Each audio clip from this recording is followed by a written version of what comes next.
ब्याह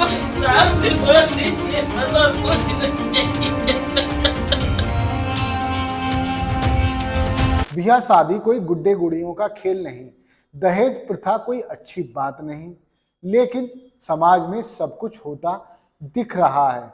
शादियां कैसे हो रही हैं ये सबको पता है। खैर, जो शादी.com से या किसी अन्य वेबसाइट के जरिए शादी होती है वो अच्छी भी होती है तो बुरी भी होती है, लेकिन रिश्तेदारों के माध्यम से होने वाली शादियों में भी आजकल बहुत दुश्वारियां देखी जा रही हैं। दरअसल ये सब मामला निकलकर सामने उस वक्त आया जब बेंगलोर में रहने वाले आईटी इंजीनियर सुभाष अतुल ने सुसाइड की और सुसाइड से पहले 40 मिनट का एक पूरा वीडियो बनाया जिसमें उसने बताया कि दहेज प्रथा के साथ साथ दहेज एक्ट में जो ससुराल वालों के खिलाफ एफआईआर कराई जाती है और कोर्ट की जो प्रोसीडिंग होती है वो कितनी तकलीफदेह होती है। नमस्कार, मैं हूं मोहम्मद इमरान, आप देख रहे हैं क्राइम नामा। और आज क्राइम नामे में जो वीडियो चारों तरफ वायरल हो रहा है उस पर बात कर रहा हूं। दरअसल बात हो रही है हमारी बेंगलोर में आईटी की नौकरी करने वाले सुभाष अतुल की, जिन्होंने दहेज एक्ट और पत्नी की प्रताड़ना से परेशान होकर सुसाइड करना ही बेहतर समझा।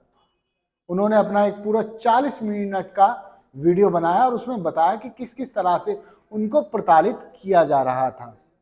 दरअसल आज के समाज में देखा जा रहा है कि वर और वधू यानी दूल्हा दुल्हन में थोड़ी सी अनबन होती है तो दहेज एक्ट लगाना बहुत आसान हो जाता है।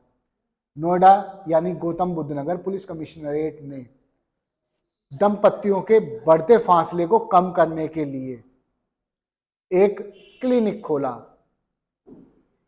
इस क्लिनिक में लगातार मरीज यानी वर वधू और दूल्हा दुल्हन को बुलाया जाता है जो एक दूसरे पर आरोप लगाते हैं और चाहते हैं कि पुलिस उनको गिरफ्तार कर जेल भेज दे। यानी लड़की पक्ष यही चाहता है कि लड़का पक्ष हमेशा जेल जाए। इसी सब को देखते हुए गौतम बुद्ध नगर पुलिस ने भी ये शुरुआत की। अब लौटते हैं सुभाष अतुल पर ही। सुभाष अतुल की शादी निकिता सिंघानिया से होती है। सुभाष अतुल मूल रूप से रहने वाले हैं समस्तीपुर बिहार के और निकिता रहने वाली हैं पटना की, लेकिन बनारस में उनका परिवार रहता है। शादी होती है इनकी वाराणसी के हिंदुस्तान इंटरनेशनल होटल में 26 अप्रैल 2019 को। शादी के बाद ऐसा लगा कि सब कुछ अच्छा रहेगा। शादी हुई शादी.com के जरिए, दोनों साथ रहने लगे, लेकिन आप देखिए कि ये शादी ज़्यादा नहीं चल पाई। दरअसल 17 अगस्त 2019 को निकिता के पिता का देहांत हो जाता है और कुछ टाइम बाद निकिता 2022 में 24 अप्रैल 2022 में निकिता रिपोर्ट दर्ज कराती है कि उसके पिता की मौत का कारण सुभाष अतुल है और उसका परिवार है। दरअसल आरोप लगाती है कि उसके पिता से 10 लाख रुपए दहेज में मांगे गए। उसके अलावा आरोप ये भी लगता है कि जो उसकी सैलरी आती है वो सुभाष अपने अकाउंट में ट्रांसफर करा लेते हैं। मारपीट के आरोप लगते हैं, डंडे से मारने के आरोप लगते हैं, तरह तरह के आरोप लगते हैं। ये सब सुभाष बता रहे हैं अपने सुसाइड नोट में। उन्होंने विद डेट बताया कि कौन कौन से इंसिडेंट हुए और उसमें क्या मुकदमे लिखे गए। दरअसल इस पूरे मामले में 9 मुकदमे दर्ज किए गए। अब देखिए आप कि जौनपुर में पहला केस दर्ज हुआ सुभाष अतुल उसकी मां अंजू देवी, पिता पवन मोदी, छोटे भाई विकास मोदी के खिलाफ इस मुकदमे से जूझ रहे थे वो। उसके बाद 8 मुकदमे और दर्ज हो जाते हैं। आरोप वही, दहेज एक्ट, प्रताड़ना और मारपीट करना, डोमेस्टिक वायलेंस। लेकिन कोई भी मामला सिद्ध नहीं हो पा रहा था। सुभाष ये भी लिखते हैं अपने सुसाइड नोट में और अपने वीडियो में बताते हैं कि इस सब के बीच उन्होंने जो देखा, जो पाया, उन्होंने पाया जो हमारी लाचार न्याय व्यवस्था है। उन्होंने कहा कि 23 छुट्टियां मिलती हैं, लेकिन मुझे 120 दिन कोर्ट में पेश होना पड़ा। उन्होंने बताया कि अदालत की प्रक्रिया बहुत बेकार है, न्याय संगत नहीं है। चारों तरफ हताश सुभाष अतुल बेंगलोर में ही रहते हैं और वो इतना भी बताते हैं कि जिस आदमी की 40 लाख रुपए सैलरी है, यानी उनकी खुद की, वो 10 लाख रुपए क्यों मांगेंगे। अपने सुसाइड नोट में सुभाष लिखते हैं कि उन्होंने निकिता के परिवार से कभी पैसा नहीं मांगा, बल्कि 15 लाख रुपए उनको बिजनेस करने के लिए दिए। बिजनेस के लिए दिए पैसे का उन्होंने कुछ पैसा और मिलाकर मकान खरीद लिया। ये सब उन्होंने कहा कि ये सब रिकॉर्डेड चीजें हैं, अकाउंट में ट्रांसफर किया गया पैसा है।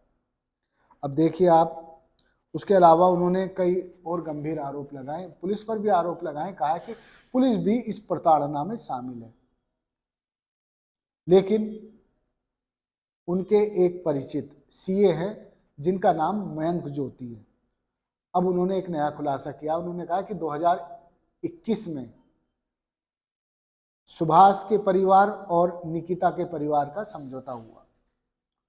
सामाजिक लोग बैठे, इधर उधर से हो रहा है, काफी दबाव बना, तो फैसला हुआ 22 लाख रुपए।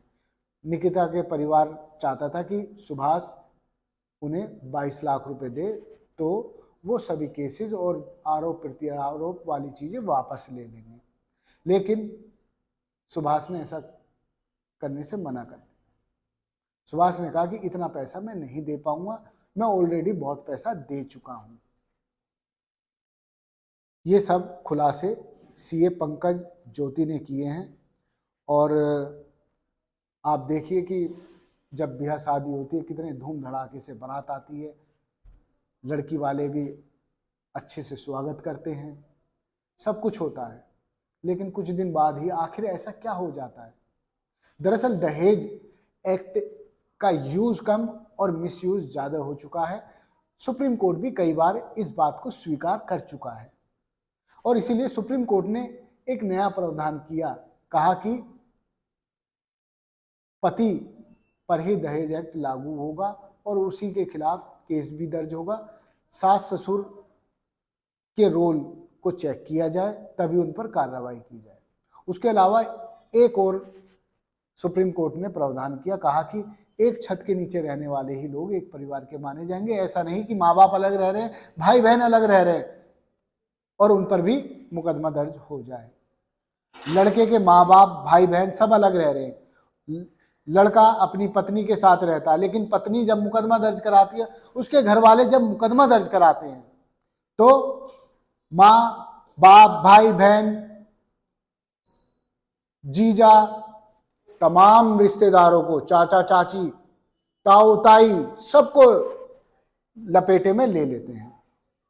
बस यही सारी बातें हैं। इसीलिए लगातार कानूनी दांवपेच के चलते रिश्तों में दूरियां बढ़ती जा रही हैं। कौन दहेज मांग रहा है, कौन दे रहा है, दोनों ही गलत है। मांगने वाला भी गलत है और देने वाला भी गलत है। ऐसा नहीं कि देने वाला सही है। देने वाले से भी पूछा जाना चाहिए कि आप दे क्यों रहे हैं, बताइए।